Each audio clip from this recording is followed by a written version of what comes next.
lovely people. I'm going to be talking about turkey today.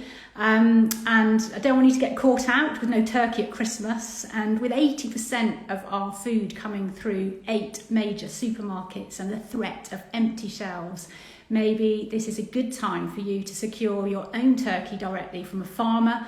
But I'm really interested to know, like, how are turkeys raised sort of in those intensive systems that our supermarkets use, and is there an alternative? And I'm hoping to hear all about that today. I've got Kate and Will from Treway Farm down in Cornwall joining me in a bit. And we're going to be hearing all about that. I'm so passionate about eating real food and food that is raised in a way that is in harmony with nature. I believe it's good for our health, good for the environment, good for our economy, and so I'm really excited to hear about this. They're on the call now, just waiting for them to join. I'm really hoping that this Instagram live is going to work. I'm actually at Hampton Manor and I'm sitting in a corridor, and I had to hunt around for some decent internet. So yeah. Got any questions about this? Here we go. Do you put them?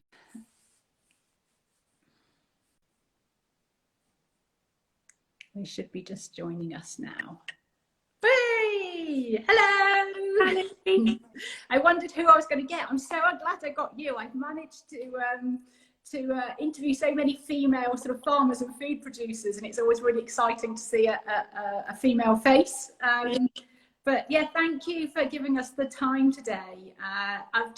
One of the things I've been just trying to do is, a lot of people ask me about, how to buy good food, what labels they should be looking at, and if they do go to farmers, what they should be asking. And so I think this has just been a really nice opportunity to hear from all our amazing producers around the country about the things you're doing and how people can access that. And I think with turkey's quite topical at the moment. There's all this threat of supermarket shelves being empty, and nobody wants to be without their turkey at Christmas. And you guys, that's part of what you do. So I just wanted to hear, just tell us a little bit about you, what you farm, and then I would love to hear about how turkeys are intensively farmed and how they're not. I've never been on a turkey farm, so you're gonna have to paint a picture for me. Oh, you're missing out. So where to start? So just anyone who hasn't seen our page, just as a little intro. So I'm actually down at my parents' house today. I've just delivered some beef to a farm shop near there, and I thought I'd whiz in and use their Wi-Fi. So we are a farm. We're first generation farmers. So that means neither my parents nor Will's parents were farmers. Which is quite freeing in some senses, because unlike inheriting a farm, we've not had any, well, this is how we've always done it, we've always free reign on what we're doing. So how do we get into farming? Well, Will always loved farming. He did a lot of carpet farming, just like my children do. I think it's in your DNA, or it's not really. So he always wanted to be a farmer, did agriculture at college, and then went on to Harper Adams. Meanwhile, I thought I was going to be doing horses forever. I thought I'd be having a lovely time going around show jumping and just having a nice time. That didn't quite pan out. So I met Will through a friend of a friend at university. And the rest is history, really. So Will's parents bought the farm. He was lucky enough that they could buy a farm. So he bought the farm about 12 years ago now. And it was an ex-dairy farm, sort of something that was no longer really suitable for commercial dairy farming in today's day and age. We're very hilly. We're hill farmers, really, Cornish hill farmers. And so we managed to buy the farm, but at quite a reasonable price, because it had no dwelling. It was just the land and the buildings. So we've done lots of building projects, building houses and things there. So our sort of farming enterprise is sort of two things, really. It's predominantly a beef farm, so we sell our beef fresh from the farm every week, and we deliver that around the country, and every Thursday, so it's delivery day today. And then we also 6 years ago diversified into Christmas turkeys, which was meant to be a small diversification project, which has somewhat run away into being quite sort of main part of what we now do and how most people sort of have found us, really. So those years ago when we started, we had 250 birds. Yeah. And we thought, oh my goodness, how are we ever going to sell all of these birds and whatever we're going to do with them all? This year we're running 1,500 birds. Yeah. It's something that has really just escalated, which is just utterly amazing. And Kate, with so I've been to chicken farms, you know, they've done it all different ways. And is it a very similar story with intensive farming with turkeys? Is it a similar story, you know, as the chicken farms, that sort of intensive indoor bred, you know, using antibiotics to promote growth? And, you know, is that the same for turkeys if you were to just buy a cheap turkey in the supermarket? And how does that differ with you? You know, how do you raise turkeys and what does that look like? Yeah, so we are very slow grown. So we're, I actually chair the TFTA, which is Golden Turkeys, the Traditional Farm Fresh Turkey Association. And if anyone's looked in any of the newspapers, it's been everywhere this week on some things that I said to the Press Association this week, which has been interesting. Never did I think we'd be sort of broadcast in the New York Times, and it's been a bit crazy on that front. Wow. So we're a group of turkey farmers where it's essentially, we're the top end of the market. So these birds, they're all raised on family farms, and everyone does it essentially in exactly the same way. Yeah. So the birds come to us as day-old chicks, so little tinkers like this. So we actually buy them from Kelly's hatcheries over in Essex. So they hatch there overnight and they're on farm with us the next day. Yeah. And then they stay on farm until they leave oven ready at Christmas. So we do everything on site. Their welfare is paramount to us at every stage. You know, we are always wanting the very best for them, from tiny chicks right through to that sort of point of slaughter on farm. That's everything for us. So like I say, they come to us as day-old chicks, and then you've probably seen, Sally, sort of chick rearing, where they're in big hoops with gas brooders above, so in these little hoops, and then gradually we'll make the hoops bigger and bigger, and then they'll be in a shed. And then eventually we will let them outside. So they go out about 8 weeks old. So once their full waterproof feather has come through, then they're out. And they just love it outside. And I was listening to your live yesterday where you were talking to the lovely chicken chap and saying about how they don't always want to go outside. Turkeys love it outside. Yeah. Okay. And, they're such fun. They're such fun. They'll follow you around, not because you ever feed them outside, but just because they want to be with you. And they are such fun. And what about feeding? What are turkeys' natural diet, and do you reflect that? Do you have to add things? Like, how does that work? Yeah, so we are so just sort of going back a step. Our turkeys, obviously some people want a monster turkey because they're feeding a whole horde of people.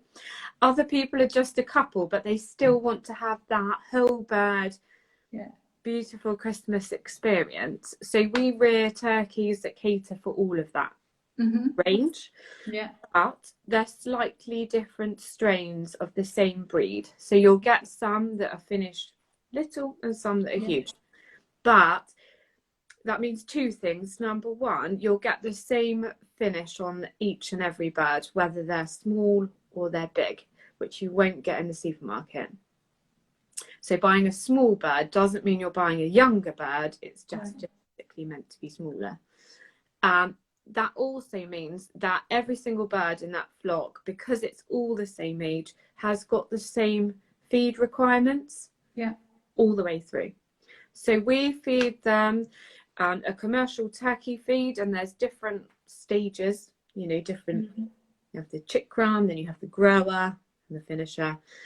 So they're on that, but we finish them on our, well, what used to be homegrown barley, but since we're now all pasture fed, we don't have any barley. So we're going to be bringing that in this year. Okay. For the first time. Yeah. And we finished them on that. Wow. And your beef is fully pasture fed, is it? Yes. Yeah. So we're just grass now. Just grass lays on the beef. Yeah. Yeah. Which then means we've had no combining drama for the first time in 11 years.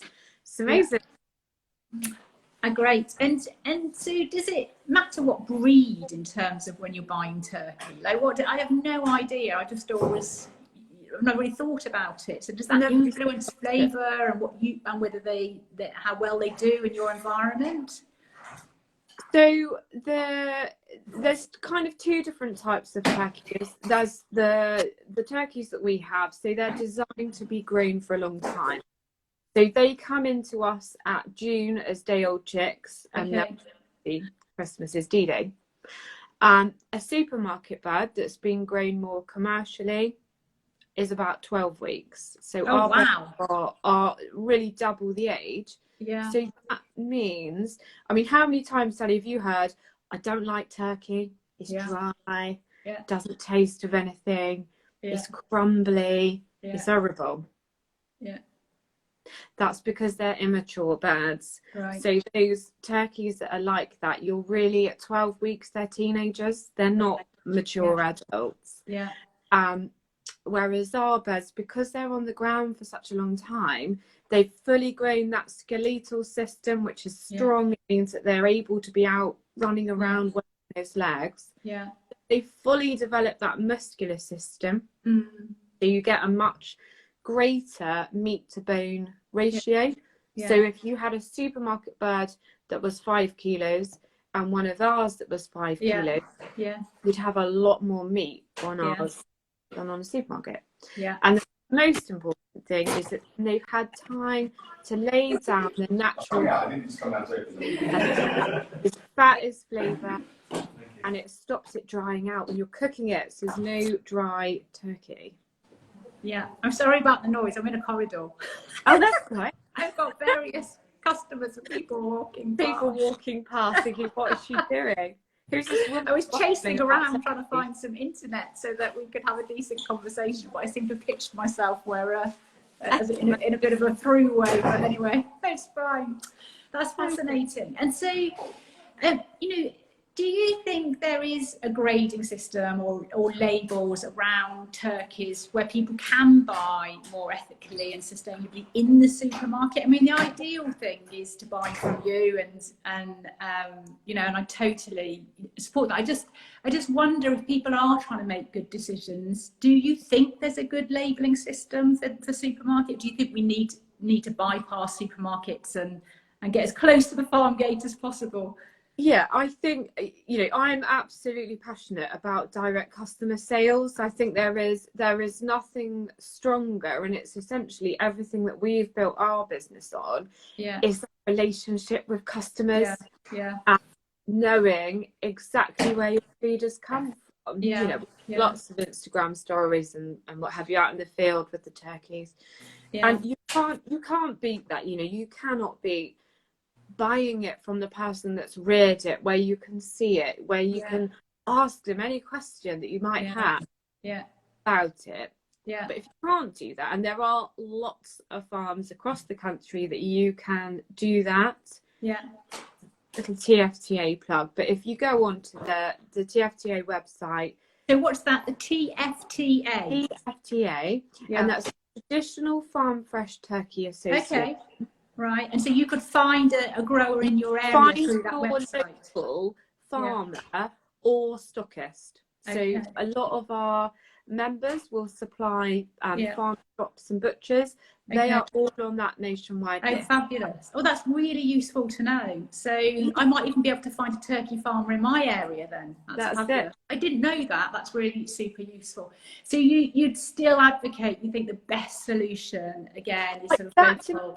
is whatever meat I'm buying, you know, Yeah. I like to know where it's come from, but that's our passion, really. Yeah. But, you know, if you are going down the supermarket route, always go for free range. Yeah. Free range can mean a variety of different things. It doesn't always necessarily mean quite the image that everyone has. No.